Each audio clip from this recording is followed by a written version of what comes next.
what's going on, dudes? My name is Zyshro and welcome back. In this episode, we're going to check out one of the more harder creatures to tame, and that's the rock elemental. Now, they're a little different to what we're currently used to. It's not a case of just tranking them out using a gun. Oh no, we need something bigger. And the number one method is via a mech with a cannon launcher. And we'll look at the Paracer and Quetz methods after that. So let's see what we got here. So you can learn the rock golem saddle at level 70. And if you're in Valguero, you can earn better saddle blueprints. That's probably my best way of finding them. Scorched Earth might be another good one, with the red deep sea loot crates at the edge of the map. Yes, that's it for the saddle. And let's see what we need for the mech. So you need to have Extinction in order to unlock this engram. And it's available at level 91, so pretty high. But trust me guys, it's the most effective hassle-free technique. These can only be crafted at a tech replicator. And that's just for the mech. Then you will need a cannon launcher. I forget what it's called. I just always type in M dot and I get it. Ah, there it is. Yep, the Mech Siege Cannon module. Yeah, unfortunately you'll need to be level 97 to unlock this one. So go ahead and craft those two up, and then we'll also need some cannons as well to knock them out. Now 150 rock elemental takes 3 cannon shots to the face and it's down. So it's really easy. Make sure you got plenty of element in your mech so you can do the jump to safety thing. Once you have found your rock elemental, fly a great distance away so you got enough time to take a shot. You want to align this perfectly. So press the C button to go into the turret mode. Line it up and then fire your shot. Okay, let's take another shot. There, you see that? After you take 2 shots, the guy always starts to run at you. So evade, fly away, get some distance. Okay, finally, the 3rd hit. Make sure you don't deal too much damage, otherwise you may kill them. And they do take reduced damage to the head. And he's down! So that's basically 3 hits and the rock elemental is down. Oh yeah, and they take extraordinary kibble as well. No narcotics needed, so wait for this bad boy to tame up. There it is, dudes. Don't mess this up. This is why I advise to take more than 3 cannon shells. So bring about 10, just to be sure. Because if you kill it, you might have to find another one.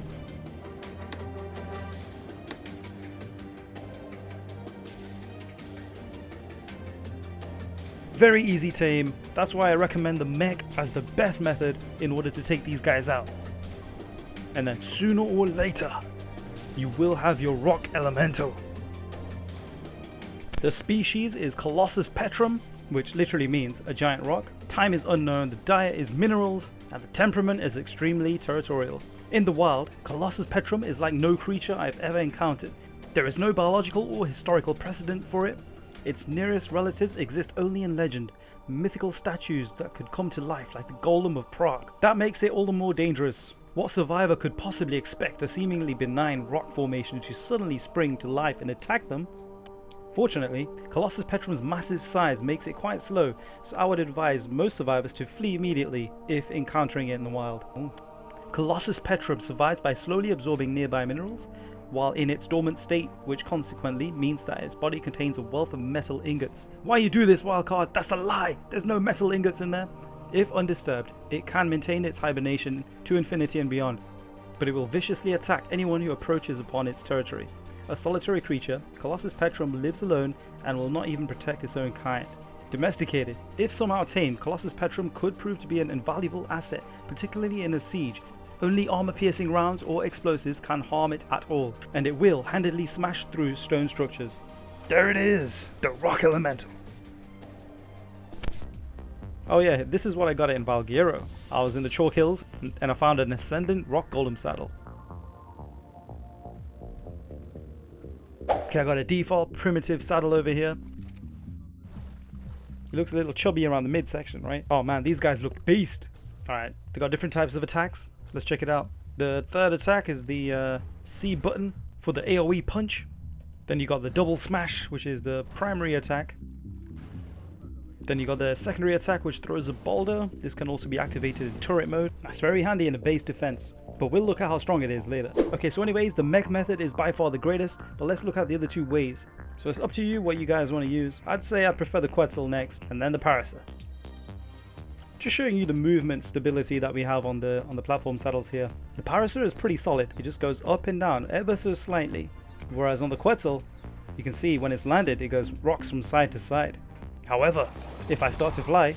Wait, what? What? My cannon just broke. What? Is that even a thing? Oh, come on. Alright, so as I was saying before, I was rudely interrupted by my cannon mysteriously breaking itself. When the Quetz is flying, the movement isn't so bad. Alright, so as for the trap, We know that the rock elementals can destroy stone buildings, so we're going to use metal gates for this one. And they don't fit in a normal square box, so we'll have to increase the width slightly. So make 5 gates in this formation, and then we can trap it in place with 2 or 3 more gates after that. So you'll need 8 gates in total. Okay, here comes the rock elemental. Once you find the one you want to tame, just bring him over to your base. They're relatively slow, so you'll be alright. Just watch out for their turret attacks. And if he does throw it, you can always hide behind one of the gates. Oh, I think he's stuck on one of the rocks. Let's shimmy this way a little bit. That's it. Alright. Oh, he's going back into his rock formation. Let's get his aggro. Alright, he's throwing. Hiding. Okay, repositioning. Almost there. Okay, he's in. Now, make sure he's locked in one of those attack animations. Doesn't matter which one. You'll have plenty of time to go around and slap in those 2 or 3 gates to lock him in place. Ow. Now, bring in your Paracer or Quetz, whichever one you want to use. And this is the tricky part. You have to wait till he stops attacking your gates and sort of freezes or glitches out for a sec. But you want him to make him aggro to you, but just not throw anything. Gotta make sure he's in limbo. So the most important thing right now is to line up and land perfectly. Make sure you bring plenty of cannonballs for this. This one's a little bit too high, so I'm going to bring it down 1 step. Perfect! Look at that. You'll know because it does less damage. It does 450 instead of 1800. So now continuously fire away. I'd recommend putting all the balls in your inventory and then launching them. Okay. Carry as much balls as you can. You'll be encumbered, but it's alright. You can just fire as fast as you can.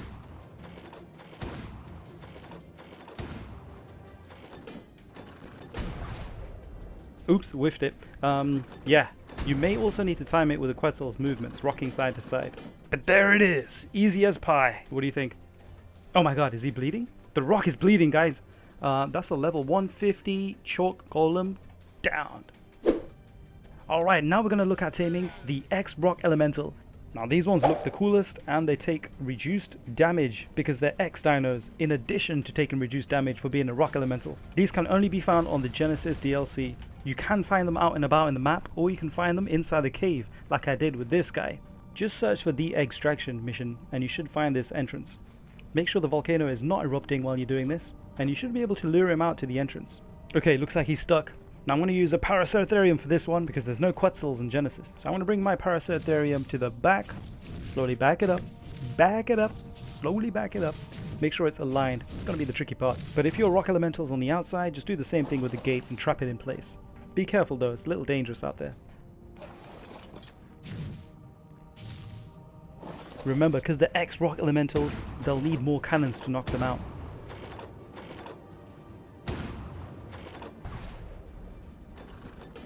Just give it some patience, and it will be yours. Yes, dudes, he's down. Now 150 X-Rock Elemental.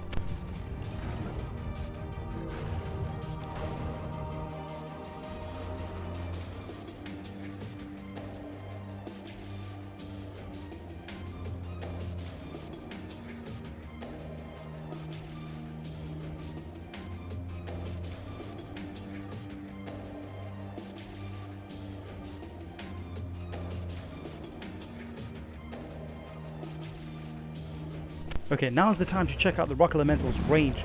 I'm using the same range test as the Velo from the previous episode. And look at that! It's already exceeded expectations. We've gone beyond 22 foundations. And let's just take a look how many foundations away this is. Now obviously if you're mounted and you aim a little bit higher, you will be able to reach them. But the rock will explode after a certain amount of time. Okay, so that's about 30 foundations away from the target when mounted. Okay, in turret mode, I think it's about the same as the Velo. It's about 16, 17 foundations away. Let me just bring out one of the boys there watching. Let's do a little damage test. So I pumped everything on that rock elemental, and on this lava one, it's only got 178.5 damage. So let's check it out in turret mode. Pathetic. You see that? 281. Oh no, no, no, no, no, no. Let's pump this guy full of attack. There it is, guys. 438 is increased. So the attack also increases the amount of turret mode damage it does, unlike the Velos. Now, as for harvesting, and I know what you're thinking, this guy's technically a boulder. What more can he harvest? Well, in the desert and scorched earth, he actually gets pretty large amount of stone, sand, thatch is good, cactus sap is not bad either. It gathers a decent amount of prime meat, as well as normal meat and hide, and the wood's not too bad as well. And this guy has no oxygen stat, so it could be useful in the future maps if you're going underwater to harvest. They walk underwater just as good as they walk on land. Really interesting. They can even throw their boulders underwater. Nice idea to put them in turret mode underwater as well. Their stone gathering ability is the best, and it also consumes the stone if he gets hungry. Element ore farming isn't that great. Metal isn't that good either. You'd rather use a donkey. Okay, now as for the Wyverns. In addition to reducing the melee damage taken, and the saddle helps reduce it even further, they also don't take any damage from the Wyvern's special attacks. That includes fire, poison, and lightning. Sorry I forgot to check the ice one. Just as I anticipated, future maps and newer creatures may have advantage over the old ones. So in this case, the Crystal Isles Wyverns can actually damage rock elementals. But since they're weak, they're easy to kill. So it's a trade-off, I guess. I guess if you're tactical about it and got enough HP, I guess you could take out a rock elemental using a Crystal Isles Wyvern. Blood Wyverns are also very useful. But I couldn't defeat a Blood Alpha Wyvern. They were just too OP. I couldn't deal enough damage. Ran out of stamina and I couldn't attack them anymore. While the Wyvern just laughed in my face and just carried on healing. Now using a Giga is very effective against rock elementals. You can chomp them down and the bleed will do a lot of damage over time for them. GG, that's all I'm saying. GG boys, GG. Anyways guys, that's going to be it for this episode. Let me know in the comments if you found this useful, and let me know what you want to see next. If you enjoyed, hit the like button, and if you want to see more content, hit subscribe, and I'll see you all next time.